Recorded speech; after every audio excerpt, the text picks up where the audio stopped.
আসসালামু আলাইকুম এভরিওয়ান। আজকে ঈদের দ্বিতীয় দিন। আজকের দাওয়াতটা হচ্ছে আমার বড় মামা আর ছোট মামার বাসায়। তো সকাল হতে না হতেই বড় মামা আমাকে বারবার কল করছে, কখন আসবা, এখনো কেন আসছো না। তো ফাইনালি যেতে যেতে একটু লেট হয়ে গেছে, তাই আসার পর দেখছি সবাই আমার জন্য খাবার রেডি করে বসে আছে। তাই সবাই মিলে খেতে বসলাম। আর খাবার দেখে নিশ্চয়ই বুঝতেই পারছেন এগুলো কত বেশি মজা হয়েছে।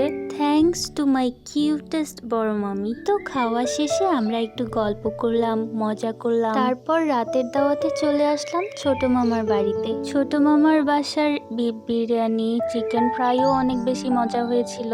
Thank you to my dear ছোট মামি। তো বড় মামার বাড়িতে তো লেটে এসেছিলাম বলে বড়দের সাথে খেয়েছি, বাট ছোট মামার বাড়িতে আমরা সব কাজিনরা মিলে একসাথে খেতে বসেছি বলে অনেক মজা হয়েছে। তো এই ছিল আমার ঈদের দ্বিতীয় দিন। See you next time. Thanks for watching. Allah Hafiz.